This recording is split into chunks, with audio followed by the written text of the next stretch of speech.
YCP party మొన్న ఓటమి పాలైన తర్వాత ఈ పార్టీలో ఉన్నటువంటి అనేక మంది అధికార పార్టీలో చేరుతూ ఉన్నారు. సో దానికి అనేక కారణాలు ఉన్నాయి. వాళ్ళ ఆర్థిక పరమైనటువంటి ఇబ్బందులు అనుకోండి, అంటే వాళ్ళ బిజినెస్లో ఏమైనా దెబ్బతింటాయనో లేకపోతే పదవుల కోసమో ఇట్లా రకరకాల వాళ్ళ పార్టీలు మారుతూ ఉన్నారు. సో వాటికి సంబంధించి జగన్ గారు మాట్లాడినటువంటి మాటలు కూడా మనం చూసాం. ఒక బాటిల్లో నీళ్ళు కనుక భూమిలో పోస్తే అది తిరిగి ఎలా తీసుకోలేమో, సో ఈ రకంగా పార్టీలు మారడే వాళ్ళ సంగతి కూడా, అంటే పార్టీలో ఉన్నప్పుడు ఒక పార్టీని నమ్ముకున్నప్పుడు మరి విలువలు విశ్వసనీయత అనేటువంటి ఉండాలని చెప్పి కూడా జగన్ గారు మాట్లాడి మనం చూసాం. అదేవిధంగా జగన్ 2.0 ఎలా ఉంటుందనేటువంటిది కూడా మీరు చూస్తారు, వేరే ఎలా ఉంటుందని జగన్ గారు ఏదైతే చెప్పారో అందులో భాగంగానే గేమ్ స్టార్ట్ చేశారు. వైసీపీ పార్టీ నుంచి వలసలు పోతున్నటువంటి క్రమంలో ఇంకా వలసలను ప్రోత్సహించాలి, ఇంకా నయాన భయాన వాళ్ళని పార్టీలో చేర్చుకోవాలని ఏదైతే కూటమి పార్టీలు భావిస్తూ ఉన్నాయో, ఈ క్రమంలో మరి వైసీపీ పార్టీలోకి వలసలను తీసుకొచ్చి పార్టీలో ఒక జోస్ నింపేటువంటి కార్యాచరణ జగన్ గారు రూపొందించారు. అది కళ్ళ ముందర కనిపిస్తూ ఉంది కూడా.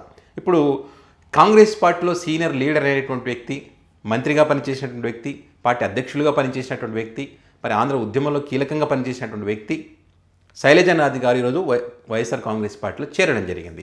మరి ఆయన పార్టీలో చేరిన తర్వాత ఆయన మాట్లాడినటువంటి మాటలు ఏవైతే ఉన్నాయో, మరి వైసీపీ పార్టీ భూస్థాపితం అవుతుందనుకునేటువంటి వాళ్లకు ఒక ఆన్సర్ చెప్పినట్టుగా అనుకోవచ్చు మనం. అయితే వైసీపీ పార్టీని భూస్థాపితం చేస్తాం, పార్టీ లేకుండా చేస్తాం, పార్టీ పని అయిపోయిందని ఏదైతే చెప్పారో అన్నటువంటి వాళ్ళకు ఆయన గట్టిగానే సమాధానం చెప్పారు. వైఎస్ జగనే మా బలం, వైఎస్ జగన్ అయితేనే ఆంధ్రప్రదేశ్ భవిష్యత్తును మార్చగలరు. ముఖ్యమంత్రిగా ఉన్నప్పుడు విద్యా వైద్యానికి సంబంధించి మిగతా అన్ని రంగాలకు సంబంధించి ఆయన చేసినటువంటి సేవలు మర్చిపోకూడదు. ఖచ్చితంగా ఆయన ప్రజల పట్ల, పేదల పట్ల ఏదో చేయాలనేటువంటి తపన ఉందనేటువంటి ఆయన అభిప్రాయం కానివ్వండి. అదేవిధంగా ఇప్పుడు కూటమి అధికారంలోకి వచ్చిన తర్వాత వాళ్ళు ఇస్తానటువంటి హామీలు ఇవ్వకపోవడానికి సంబంధించి దానిపైన పోరాటం చేస్తామని చెప్పడం కానీ, ఇవన్నీ చూస్తూ ఉంటే పార్టీ యొక్క బలం ఏంటి అనేటువంటిది ఆయన మాటలు బట్టి మనం అర్థం చేసుకోవచ్చు. ఎందుకంటే అంత ఆషామాషి లీడర్ అయితే కాదు కదా, ఎంతో ఎక్స్పీరియన్స్ ఉన్నటువంటి వ్యక్తి.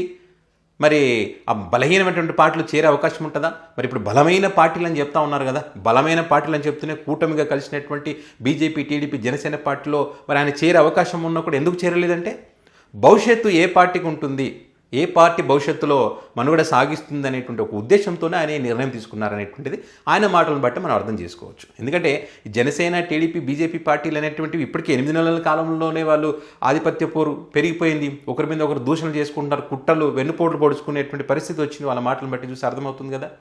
సో వైసీపీ పార్టీ సింగిల్గా పోటీ చేసేటువంటి పార్టీ, మొన్న 40% ఓట్లు వచ్చినటువంటి పార్టీ. సో ఆ 40% తగ్గించలేరు కదా.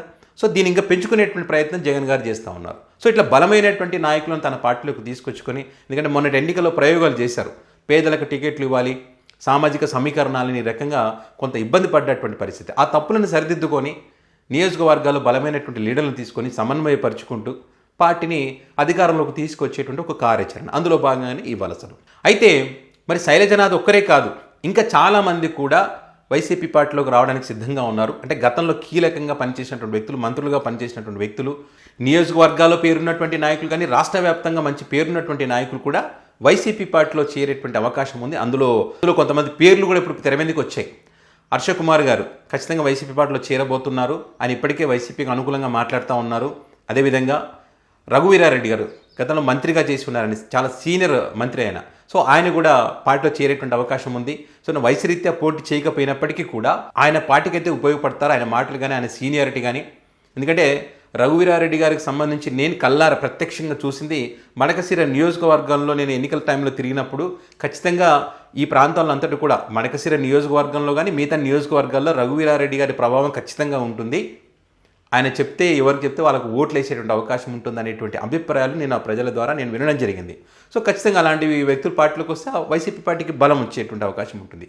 ఇంకా అదే కాకుండా ఇక్కడ ముఖ్యంగా వినిపిస్తున్నటువంటి చర్చ ఏంటంటే, మరి పార్టీలు చేరరా అనేటువంటి విషయం పక్కన పెడితే, ఇప్పుడు శైలజనాథ్ గారు కూడా వైసీపీలో చేరతారంటే, లేదు పెళ్లి సందర్భంగా ఏదో కలిసారు, ఇదంతా ఉట్టిదే, కలిసినంత మాత్రాన పార్టీలో చేరతారా అనే ఒక చర్చ మనం చూసాం. కానీ ఈరోజు ఆయన పార్టీలో చేరడం జరిగింది. ఇప్పుడు జేసీ ఫ్యామిలీ కూడా వైసీపీలో చేరాలనేటువంటి ఒక ఆలోచన చేస్తూ ఉన్నారు. ఈ మధ్యకాలంలో జరిగినటువంటి పరిణామాలన్నీ గమనిస్తే కనుక మరి వాళ్ళ మనసంతా జగన్ పైనే ఉందనేటువంటి వార్తలు కూడా మనం చూస్తూ ఉన్నాం. సో జేసీ దివాకర్ రెడ్డి కుమారుడు జేసీ పవన్ రెడ్డి జగన్ గారికి మంచి మిత్రుడు, ఆయన కూడా వైసీపీ పార్టీలో చేరేటువంటి అవకాశం ఉంటుంది. సో ఇక్కడ శైలజనాథ్ గారు పార్టీలో చేరేటప్పుడు మరి జేసీ పవన్ రెడ్డి గారిని కలిసే వచ్చారనేటువంటి ఫోటోలు కానీ ఆ చర్చ కానీ మనం చూస్తూ ఉన్నాం.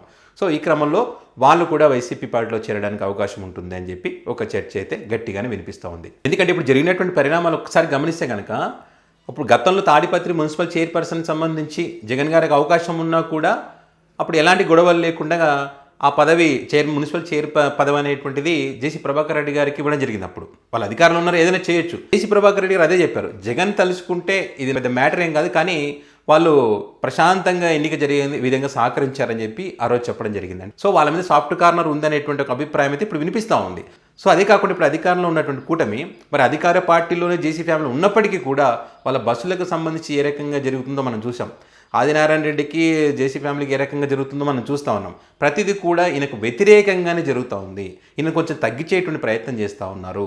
సో అది కూడా వాళ్ళు కొంత అసంతృప్తితో ఉన్నారనేటువంటి చర్చ కూడా ఉంది. జేసీ ప్రభాకర్ రెడ్డి గారు కూడా మాట్లాడారు, మరి మీకన్నా జగనే మేలు కదరా అనేటువంటి మాటలు కూడా పెద్ద ఎత్తున వైరల్ అయ్యాయి. సో వాళ్ళ మనసంతా ఇక్కడే ఉంది, పార్టీలో చేరడానికి అవకాశం అయితే ఉంది, దాన్ని కొట్టిపారడానికి లేదనేటువంటి అభిప్రాయాలు అయితే వ్యక్తమవుతూ ఉన్నాయి. ఆంధ్రప్రదేశ్ మీద మంచి పట్టున్నటువంటి వ్యక్తి, వైఎస్ రాజశేఖర రెడ్డి గారికి మంచి మిత్రుడైనటువంటి వ్యక్తి ఉండవేల అరుణ్ కుమార్ గారు కూడా మరి వైసీపీ పార్టీలో చేరేటువంటి అవకాశం ఉంది. అలాంటి వ్యక్తుల యొక్క సూచనలు సలహాలు ఖచ్చితంగా పార్టీకి అవసరం కాబట్టి మరి ఆయన కూడా పార్టీలో చేరుతారు. గతంలోనే చాలా సందర్భాల్లో వైసీపీ పార్టీలోకి వస్తున్నారని ఒక చర్చ నడిచింది. కానీ మరి ఎందుకనో ఆయన పార్టీలో చేరలేదు. మరి వీళ్ళు వద్దనుకున్నారా, ఆయన రాలేదో తెలియదు. కానీ మరి ఆయన కూడా ఇప్పుడు రావడానికి అవకాశం ఉంది. ఇట్లా వరుసగా ఒక్కొక్కరిని సీనియర్లు ఉన్నటువంటి కాంగ్రెస్ పార్టీలో ఉన్నటువంటి చాలామంది ఇప్పటికీ వైసీపీ పార్టీలో ఉన్నారు. కానీ ఇంకా సీనియర్లు ఎవరైతే ఉన్నారో వాళ్ళందరూ కూడా పార్టీలోకి రావడానికి అవకాశం ఉంటుందనేటువంటి అభిప్రాయాలు ఉన్నాయి. మొన్న అదేవిధంగా వైఎస్ షర్మిల మాట్లాడినటువంటి మాటలు కూడా పెద్ద ఎత్తున వైరల్ ఉన్నాయి. వైఎస్ షర్మిల గారు కూడా మరి తిరిగి వాళ్ళ అన్న చెంతకి చేరేటువంటి అవకాశం ఉంది. ఎందుకంటే కాంగ్రెస్ పార్టీ యొక్క భవిష్యత్తు రాష్ట్రంలో లేదు కాబట్టి ఇది వృధా ప్రయాసం ఇక్కడ ఉండే అనేటువంటి ఆలోచన ఆమె చేస్తూ ఉన్నారు. వాళ్ళు కలిసేటువంటి అవకాశం ఉందనేటువంటి ఒక చర్చ కూడా ఉంది. సో ఈ రకంగా జగన్ గారు బలహీనపడినటువంటి పార్టీని బలం పెంచుకుంటూ తన కుటుంబంలో ఏదో విచ్ఛిన్నం చేయాలని ఒక ప్రయత్నం చేశారో, తల్లి చెల్లి ఇవన్నీ ఏదైతే వీళ్ళు ఇబ్బంది పెట్టి మాట్లాడుతూ ఉన్నారో వీటన్నిటిని కూడా సెట్ చేసుకుంటూ మరి కార్యకర్తలకు ఒక ధైర్యాన్ని నింపుతూ మరి ఎక్కడైతే సీనియర్లు తమ పార్టీకి ఉపయోగపడతారనే వాళ్ళందరూ కూడా పార్టీలో చేర్చుకుంటూ అధికార పార్టీలో ఇప్పటికే అసంతృప్తితో ఉన్నటువంటి టీడీపీ పార్టీలో కొంతమంది సీనియర్లని చంద్రబాబు గారు పక్కన పెట్టడం జరిగింది. టికెట్ కూడా వాళ్ళకి ఇవ్వలేదు. సో అలాంటి వాళ్ళను కూడా తమ పార్టీలోకి ఆహ్వానిస్తూ వాళ్ళకు ఉన్నటువంటి సమస్యలు ఏంటి, వాళ్ళు ఎక్కడ టికెట్ ఆశిస్తారనే వాటన్నిటికి సంబంధించి ఒక హామీలు ఇచ్చి వారిని కూడా పార్టీలో చేర్చుకునేటువంటి అవకాశం ఉందనేటువంటిది కూడా పొలిటికల్ సర్కిల్లో గట్టిగానే చర్చ జరుగుతూ ఉంది. సో జగన్ 2.0 వేరేలా ఉంటుంది అనడం వెనుక ఇవన్నీ కారణాలు ఇవన్నీ ఉన్నాయి కాబట్టి జగన్ గారు ఆ రకంగా ముందు ప్లాన్ చేసుకొని ఇవన్నీ చెప్పడం జరిగిందని. సో వైసీపీ పార్టీలో నుంచి అధికార పార్టీ వలసలను ప్రోత్సహిస్తూ ఉంటే జగన్ గారేమో అధికార పార్టీలో ఎవరైనా అసంతృప్తితో ఉంటే వాళ్ళందరితో మాట్లాడుకునే ముందే వాళ్ళని తన పార్టీలోకి తీసుకొచ్చేటువంటి ఒక ప్రయత్నం చేస్తూ ఉన్నారు. ఇప్పుడు కాకపోయినా కూడా ఒక సంవత్సరం 2 సంవత్సరాల తర్వాత అయినా సరే పార్టీలకు వరుసపెట్టి ఒకరొకరుగా వచ్చేటువంటి అవకాశం ఉంటుంది. అది ముందుగానే మాట్లాడి ఒక ఒప్పందం చేసుకుని హామీ కూడా ఇచ్చేటువంటి అవకాశం ఉంటుంది అనేటువంటి ఒక చర్చ ఉంది. ముఖ్యంగా ఇక్కడ వైసీపీ పార్టీ నాయకులు కానీ జగన్ గారిని అభిమానించేటువంటి వాళ్ళందరూ కూడా చెప్తున్నది ఏంటంటే, వాళ్ళ అభిప్రాయాలు ఏంటంటే, ఇప్పుడు పార్టీ కష్టకాలంలో ఉన్నటువంటి క్రమంలో ఇప్పుడు ఎవరైతే వచ్చి పార్టీలో చేరుతారో, ఇప్పుడు ఎవరైతే పార్టీకి అండగా ఉంటారో అలాంటి వాళ్లకు మనం ఏదైతే హామీ ఇస్తున్నామో ఆ హామీని అక్షరాల్లో నెరవేర్చాలి. ఇప్పుడు శైలజనాథ్ గారు వచ్చారు, ఆయన ఏ నియోజకవర్గంలో పోటీ చేస్తారు, ఎక్కడి నుంచి చేస్తారనే దానికి సంబంధించి ఆయన కనుక ఒక హామీ అడిగితే కనుక ఖచ్చితంగా రేపు ఇంకా ఎంత పెద్ద బలమైన లీడర్ వచ్చినా కూడా ఆ నియోజకవర్గం టికెట్ ఆయనకు మాత్రమే ఇవ్వాలి, వేరే వాళ్ళకి ఇవ్వకూడదు. సామాజిక సమీకరణాలను చెప్పో ఇంకోటో ఇవ్వకూడదు. ఇలా మార్చుకోవడం వల్ల నష్టం జరుగుతుంది. కాబట్టి దృష్టిలో పెట్టుకొని ఏదైనా నిర్ణయం తీసుకోవాలి. తర్వాత ఎన్నికలకు వారం ముందో 10 రోజుల ముందో నెల రోజుల ముందో వచ్చేటువంటి వాళ్ళకి మాత్రం దయచేసి టికెట్లు ఇవ్వకూడదు, వాళ్ళని పార్టీలు కూడా ఆహ్వానించకూడదు. వాళ్ళు గెలిచిన తర్వాత ఓడిపోతే పార్టీలు మారుతారు, గెలిస్తే పార్టీలో ఉంటారు. అట్లాంటి వాళ్ళు మనకు వద్దు అనేటువంటి అభిప్రాయాలే వైసీపీ పార్టీలో గట్టిగా వినిపిస్తూ ఉన్నాయి. ఏదేమైనా కూడా జగన్ గారు లండన్ టూర్ పోయి వచ్చిన తర్వాత గతంలో నుంచి ఒక చర్చ నడుస్తుంది. సంక్రాంతి తర్వాత జగన్ గారు స్టైల్ మారుస్తారు, కొన్ని కొత్త కార్యాచరణ రూపొందించుకుంటారు, పార్టీని బలోపేతం చేసే దిశగా నిర్ణయాలు తీసుకుంటారు, ప్రజాక్షేత్రంలోకి వెళ్తారు అనేటువంటి ఒక చర్చ ఏదైనా నడిచిందో, సో దాని ప్రకారం ఇప్పుడు జగన్ గారు కొంత ఊపు తీసుకొచ్చేటువంటి ఒక ప్రయత్నం అయితే పార్టీలో చేస్తూ ఉన్నారు. రకరకాల చర్చలు జరుగుతున్నాయి అనుకోండి. జగన్ గారి నిర్ణయానికి సంబంధించి పార్టీ బలహీనపడుతుంది, పార్టీ క్లోజ్ చేస్తారని ఒక టాక్ ఉంది, పార్టీ శ్రేణులు కానీ కార్యకర్తలు కానీ నిరాశపడుతున్నారు. ఇలాంటి టైంలో ఏదో 2 మాటలు మాట్లాడారు తప్పితే అంత సీన్ లేదు పార్టీకి అని చెప్పి కొంతమంది చెప్తా ఉన్నారు. మరి కొంతమంది ఏమో పార్టీలోకి వలసలు రావడానికి ప్రధాన కారణం జగన్ గారికి ఉన్నటువంటి 40% ఓటింగ్ అనేటువంటిదే ప్రధాన కారణం.